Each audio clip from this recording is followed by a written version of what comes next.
Today, we should not have to remind you the pivotal role that climate education plays in our world right now, because these being the most important climate space in the world, you should already know them.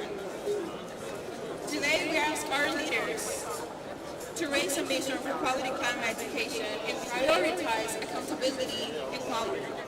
Listen to the youth from all over the world that have come together, united, to create a declaration that includes the first ever statement on quality climate education, the first ever definition of quality climate education, 5 policy asks for education and environmental ministers, and monitoring tools to evaluate the implementation and progress of current climate education policies. We need dynamic educational structures that link research, facts, and information to what the actual climate emergency looks like in the ground, to even stand a chance to fight it. Yes.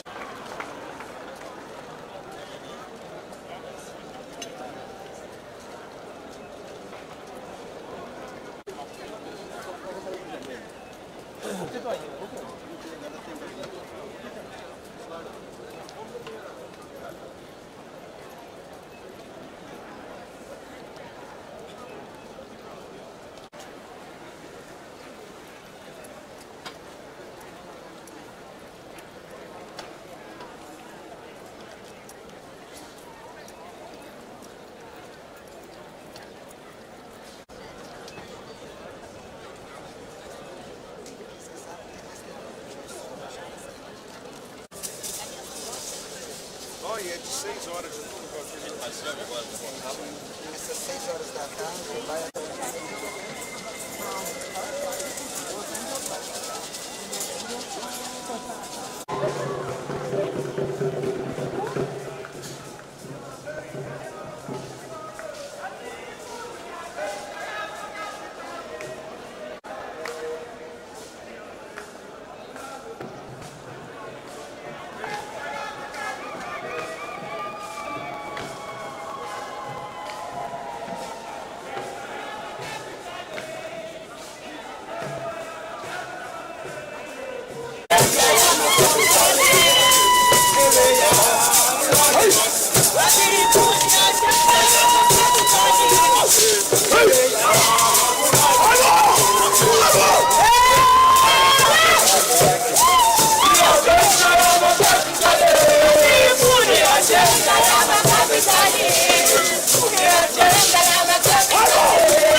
Yeah.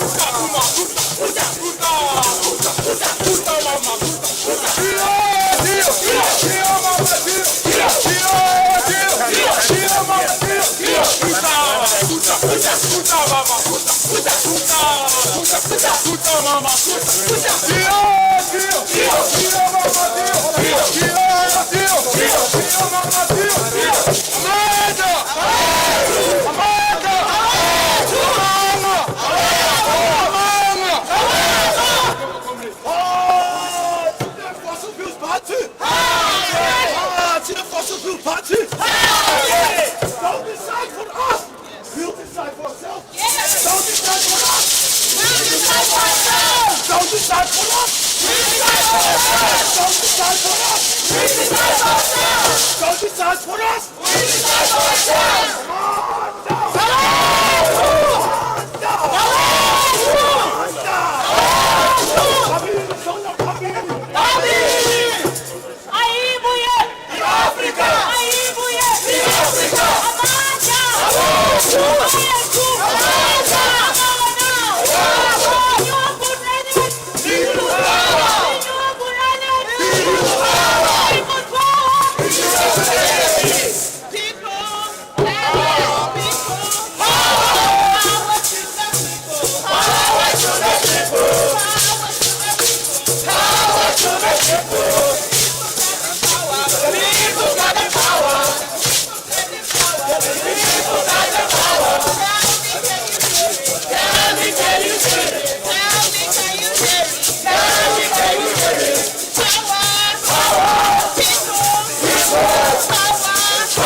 Meaning we cannot let the fossil fuel lobbyists decide that gas is a transition fuel. That gas is the future for Africa. Saying no to fossil fuels. Yes. We want renewable energy.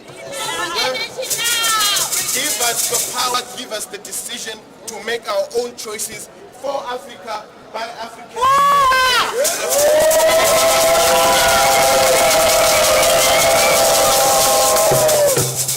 We will not be ruled by someone who doesn't understand the climate science and its implications for the people who bear the minimum responsibility for those emissions. Currently, Africa has got 60% solar potential to provide and be a global power to provide and aid in the energy crisis, yet you've allowed us to sleep.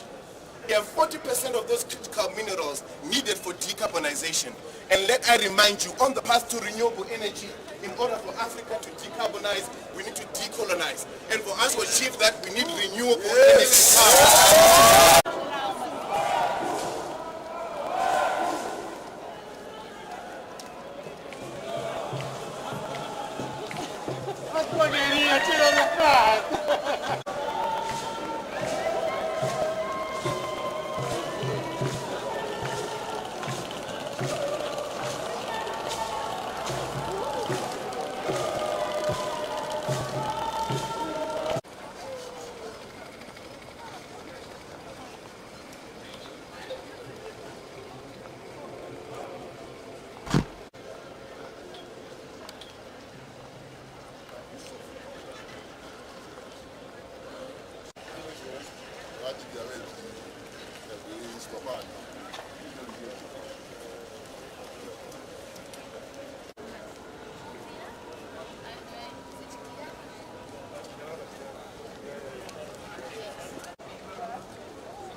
you can use in these adaptation issues, whether that is suitable for them. And in contrast, you need to understand that the sustainability of the project is maybe the key. What are you going to implement in 4 years or 5 years with 10 million decisions? So the diversity is important also to take into account. So the project, we are asking an extension of the project 1 year or more. The project at the very beginning was for 5 years. It was supposed to last to end last year, but we are extending 1 year more because we raised 1 million more to continue promoting bio businesses with women. And our most important issue to deal is how the people continue understanding that the ecosystem is important, how the water is going to be safe, how they are going to have quality, quantity, and also resources for food security. So we are raising funds from other organizations, and I think the efforts are going to continue because we can live there. So sustainability in that case is really important, but also it's very difficult because funds is still limited. So we know we can ask for a second phase. Because of the sustainability, we need to find other resources. But for example, this is really key. How much funds are you going to ask? So maybe in some cases, it's better to go together with an international that has a bigger size of profiles to go together and maybe have a bigger project with a length longer. Own experience. So in terms of natural resources, I think this is some own experience regarding. I think particularly in Peru, whenever we talk about Peru, they have demonstrated wonderful, their different activities and other things. I think maybe we can have a look, at their on the website. I think that is there, and I think because that this is our own capacity. That is very important. So I think.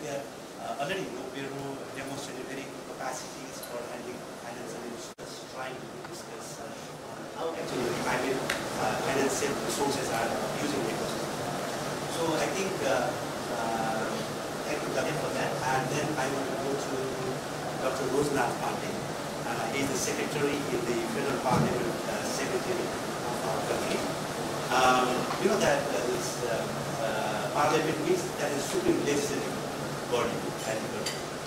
So I think, and he has very good experience as well, because I think he is there, he has been, I think, serving, I think, in that secretary for a long time. So I think he has very good experience over there as well. So I think for the parliament perspective, I think we want to hear how actually our member of parliaments or our legislative body, that is the supreme, or we can say the highest body, is actually content that we want to hear about the tackling the climate challenge. Is it based on that? I think from your means, from the parliament, first we want to hear more. Thank you, sir. Respected dignitary of our history. We have spent lots of time, to make our constitution. After then, still we have been spending 1 decade, formulating lots of policies and practices that is going on. We have restructured our country. We have to see about the structure of the state. the parliament, judicial structure, and the government. If you see the international representation of state, even in UN committees and others, only the government is going to represent in every forum. Parliamentarians are behind this scenario. And if we see the transition at this moment, we talk about the learning, I agree with Claudia. We learn lots of things, we have experience, and we, again, we fall down and we try to stand up. And we have made lots of changes during this tenure of political transitional period. We started many projects, a kind of model, then we shifted into program model, and then we came to the sectoral model, and finally we are now practicing multi-sectoral model. See, we want to produce a synergy. At the beginning, there were lots of side effects of projects. One project comes and disappears, another comes and disappears. There is nothing left, as an impact. Only one or two useless vehicles and furnitures, they were left behind. Everything will vanish. But at this moment, we are trying to make our governance as a priority. Second one is social justice, that we are going to have a second priority. And third one is our prosperity. Our motto is going to have this one in upcoming 5 years policy. In the same way, if you see the history of making policies globally, when we go back to the 1998, globally we find related to environment and climate change around 20 policies. If we see the enormous growth of policies, now at this moment I saw 1,260 policies and acts, globally practicing. How much we have made in our country? Just 8 or 10. See, we have to do a lot of things. There is no quick fix approach. We have to walk long distance, long way. That's why we want to seek about other helps to make a collaboration.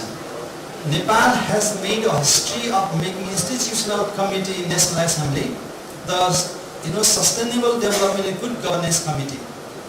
This is a permanent thematic committee which oversight implementation of rule and regulations, not only that development projects, aligned with sustainable goals promulgated by UN.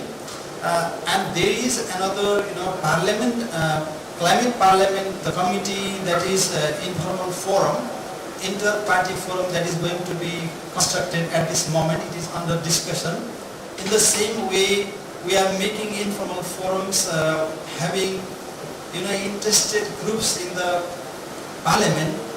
They are promoting parliamentary diplomacy in international arena to create, from country to country perspective, that we want to learn lots of things to improve the things. In the same way, there are lots of things that we have to do. We change our policy, from unilateral government to a multilateral government. We came to the federal parliament system. That's why there is a local assembly, there is a provincial assembly, and we have a federal assembly. And all these three assemblies prepare independently different policies. There is no coherence among the policies. That's why we need to do a lot of things. If we share each other about the practices in other countries, what works and what doesn't work, it will be very much useful in this forum that we are talking about. I think we are just on the course of working these things. Thank you, sir. Thank you, Dr. Patil. This year requirement has been fulfilled. So this year has to be our future strategy. Maybe we can integrate more things into our policy together. So definitely we have to build concept and policy, but the policy to accept, that is the prime requirement. So based on those in the first 3 years, government proposed the budget aligned with the SDG goals, giving priority of different goals. But if you see the 3 years back, now the government has made policy flaw. They introduced in the system zero coding. Zero coding means without coding. And now this year, Parliament approved the budget having without coding 1/3 of the budget. Zero coding. See, there is a deviation and giving priority is very challenging for us. And there was no discussion, I didn't find discussion among in Parliament about these deviations. Our policy, our act is like that. When the government proposes budget, there will be no changes. Even 1 rupee cannot be changed. See, there should be the system reform, how we can assure that every goals will get justice to have a proper allocation of budgets. The same way, if you see in the provincial level and local level, even the same system has been followed. See, there is a log rolling. If you see the mismatch of the policies made, there is a frequent shift in our development policies. See, we have to do a lot of things. And at this moment, the non-government organizations like NGOs and INGOs are marginalized, I think. Previously, we had a 35% budget allocated to our minority people, gender and elderly people and children on the sector, but this was now not implemented. And we need to have a collaboration with experts so that we can train the local, elected representatives, even in parliament of this provincial level, even federal parliament. People are not aware. Even the MPs need to have a sectoral knowledge, to express their views in the parliament so that the discussion may be lively. We have a technology, and the most important thing is we have zero data. We do not have baseline. We could not, prove the international, development partners about what progress we have made. For example, let's say conservation in forest. We see that there is a huge growth of forest in the country, but we could not justify how much we have increased. To claim for the carbon fund, carbon sequestration, that we missed 10 years to claim the fund. Huge amount of we missed. That's why there are something that we need to have a reform. We have to do. And international organizations also make a hurdle of making a process lengthy. For example, while getting loan, there are simple conditions. But if you try for grants, there will be lots of processes that we have to align with. See, that's why and reimbursement modality is very difficult for the countries like our Nepal, least developed countries. More process oriented. We do not have a capacity. That's why we need to have a capacity to build from lower level, bottom-up approach, from lower level to higher level. I think this is the scenario that we see in this moment. Thank you for that. Of course, that's the requirement actually. Because we have already demonstrated some good practices or best practices at country level as well even in the community forestry sector or even in the conservation sector. I think we have good practices and actually private requirement patterns. So now I want to go to... Thank you, Manishi. Before going to your question, first I thank the NTNC for organizing this event and inviting me as a panelist here. And first I would like to go through the titles we have given. It is Building Blocks of Climate Ambition, People, Nature and Action. For me, I see more building blocks for climate ambition. And beyond this people and nature, finance and technology parties and the important building blocks of climate ambition. But the center of this climate ambition is people and nature. And now I would like to go to questions. What we have mentioned here is that our ministry is working in preparing the policies and in developing the legal measures and also preparing the strategies, plans and programs and also negotiating with other development partners for funding and all sorts of things working in managing the climate crisis in the country.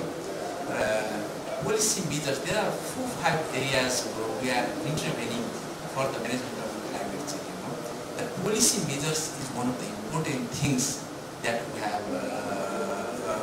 have introduced, we have developed, and we have climate change policy. You all know, and this climate change policy has clearly given the direction where to go and how to go and who to involve in climate change sort of things.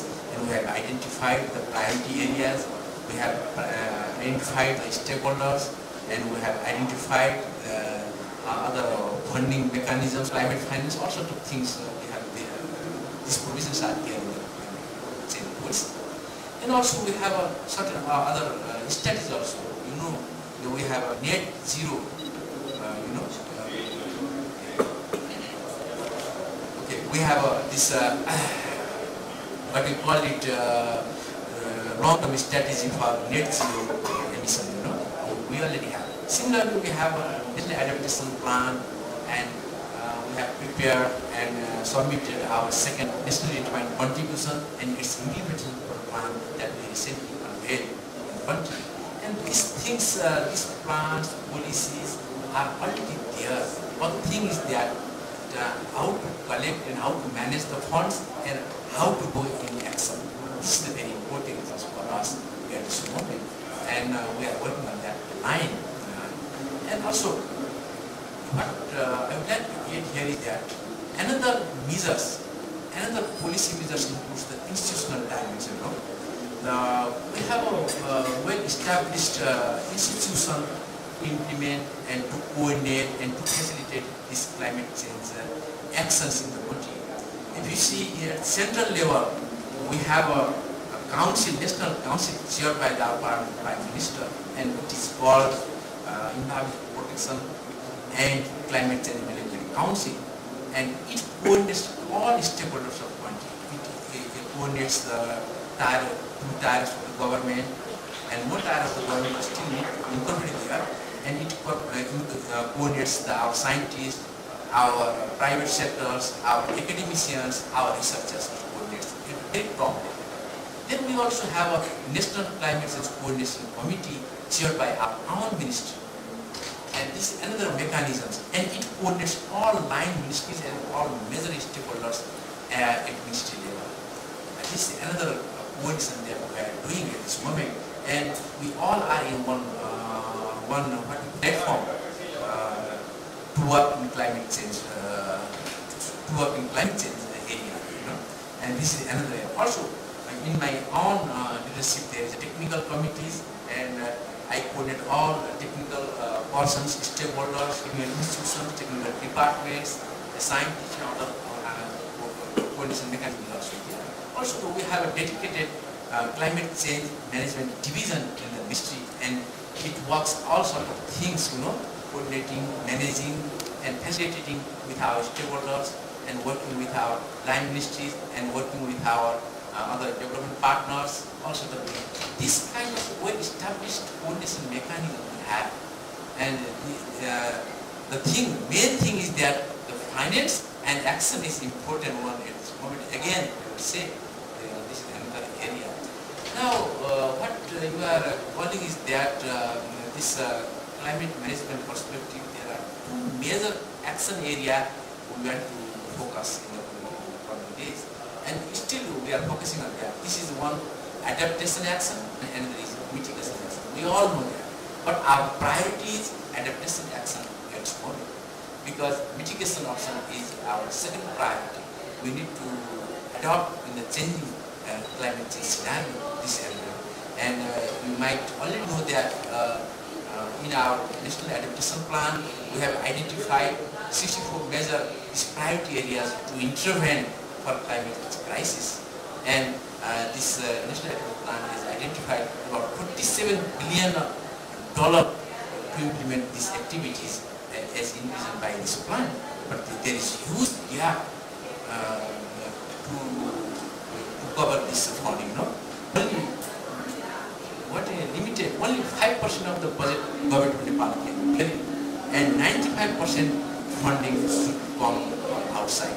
This outside, especially we are expecting this funding from our international climate finance, and also other from development partners, and also the financial institutions, and also from our private sectors. All sorts of areas we want to meet the gap of this funding in these areas.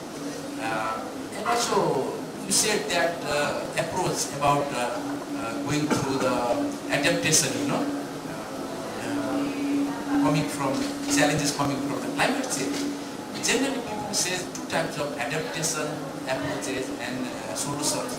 One is nature-based solution and another is technology-based solution. I would say one more this solution is a technological-based solution.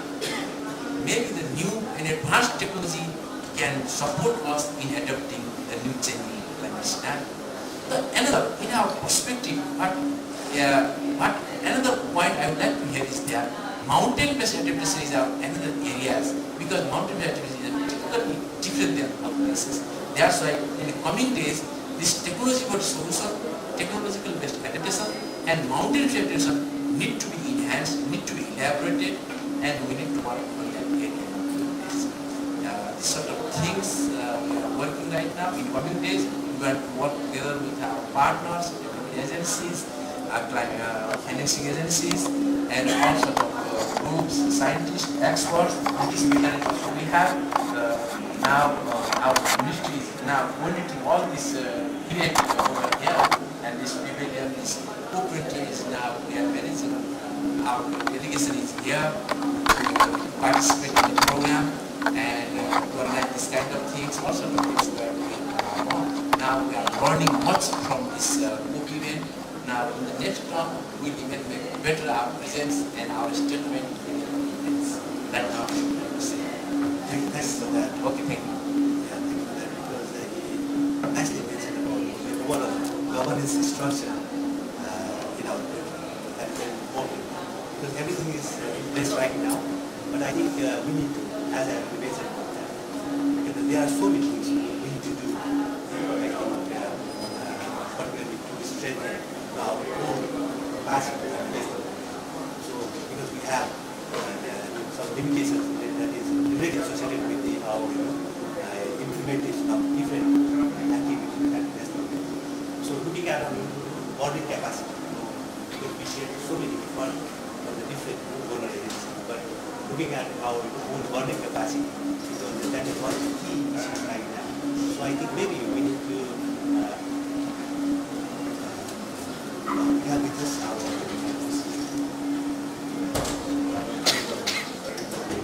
chief guest of this event, Honorable Minister for Forest and Environment, Dr.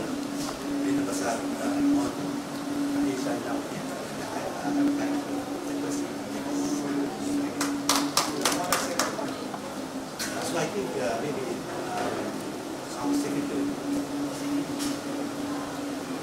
our secretary just mentioned about how we can show it, because there are so many priorities at the business level.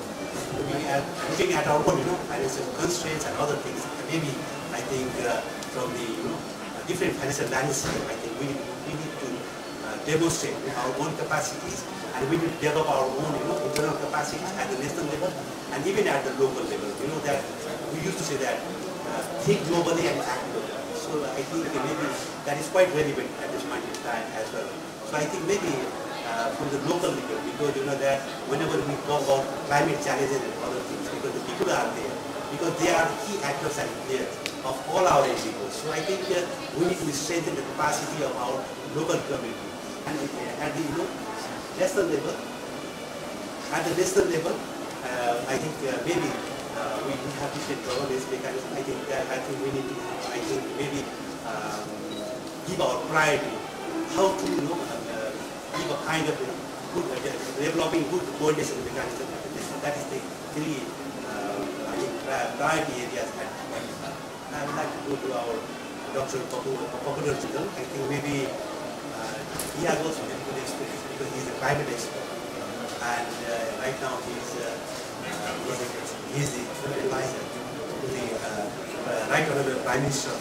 I think from it, I think he has very good professional background as well in this sector. So I think can you please say something about nature-based solutions and other things, and even our secretary other mentioned about governance structure, and the effects when there is one committee that is led by our Right Honorable Prime Minister. Can you please shed light on those governance structure at the national level, the authority you are those things, and maybe it would be good to have a kind of interaction to our audience. Thank you, Mr. Honorable Mr. Distinguished panelists and guests. Thank you very much for inviting me in this important discussion. Let me ask two questions to be. One is about natural gas solution and another is higher level policy dimensions, how Nepal is leading climate change actors. Let me start from my understanding of natural gas solution.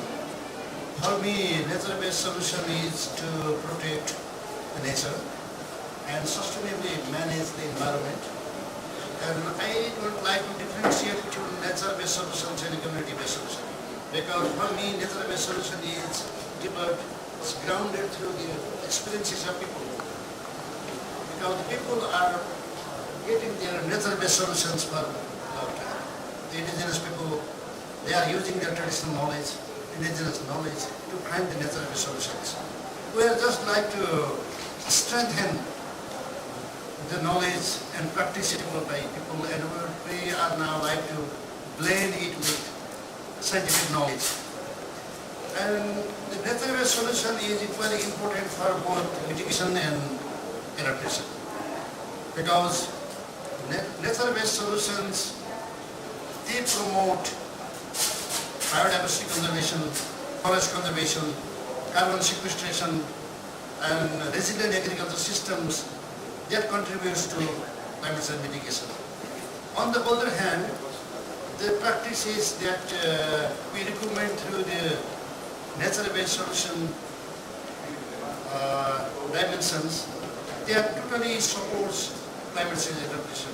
The practices, for example, that we are practicing in Nepal, the community forestry, integrated watershed management, or the resilient agricultural practices, these are contributing on climate change adaptation.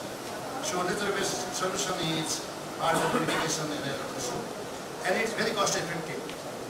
In comparison to the other physical things that we are promoting, natural-based solution is close to nature and also very cost effective. So this is, I think, really important. But where natural-based solutions are happening? Natural-based solutions are happening at the local level, at the community level.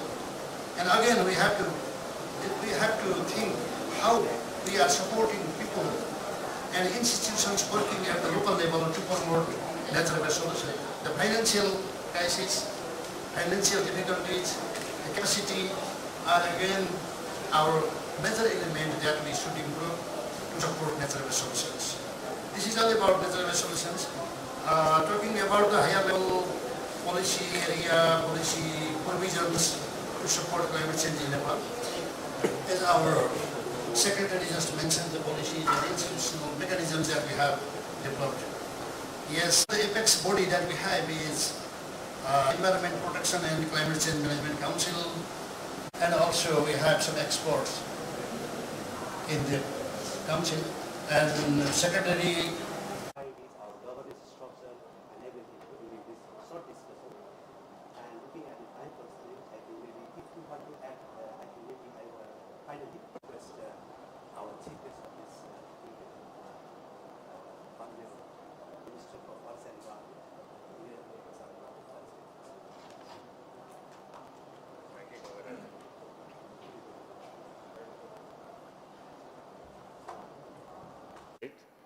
Representative from diverse sectors, different government and non-government entities, development partners, private sectors, community-based organizations, indigenous communities and women groups together embark on a crucial discourse that aims to address the pressing climate changes that cross the borders. The main theme of today's discussion itself reflects the essence of our shared commitment to forward-looking approach to tackling climate change. Nepal, a nation highly vulnerable to the impact of climate change, has shown commendable resilience. We have developed comprehensive policies, and the government of Nepal is keen to ensure their effective implementation at all levels. Recognizing the limitations of our nation, such as financial constraints and capacity gaps, we advocate for global cooperation, collaboration, and partnership. It is imperative that we as a global community unite our voice to confront challenges that extend beyond our political boundaries. Our shared responsibility is not just a moral imperative but a practical necessity. It is a good to see NTNC's continuous efforts at the grassroots level, especially in reinforcing nature-based solution approaches with the active participation of all communities through a community-based approach. NTNC being one of the direct access entities of the Green Climate Fund, GCF, must bring in more financial resource to strengthen climate action and enhance the capacities of all stakeholders. It is an opportunity to explore innovative solutions, strengthen ongoing efforts, and ensure the financial resource essential for our collective mission. I am confident that this panel discussion will contribute significantly to the achievement of nature-based solution and the resilience of our communities in the face of climate change. I look forward to the productive outcomes to today's discussion. Last but no least, I extend my warm wishes for a productive discussion. May the deliberations of this session lead us concrete actions and strengthen our resolve to address the challenges that lie ahead. Thank you very much.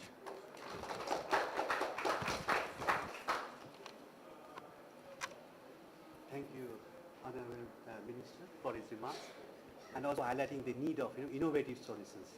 That is very important, at this point in time. So I think we are almost at the end of this panel discussion. So now, finally, I would like to request the chair of this session, Mr. Sarat Chandra Adhikari, for his closing remarks.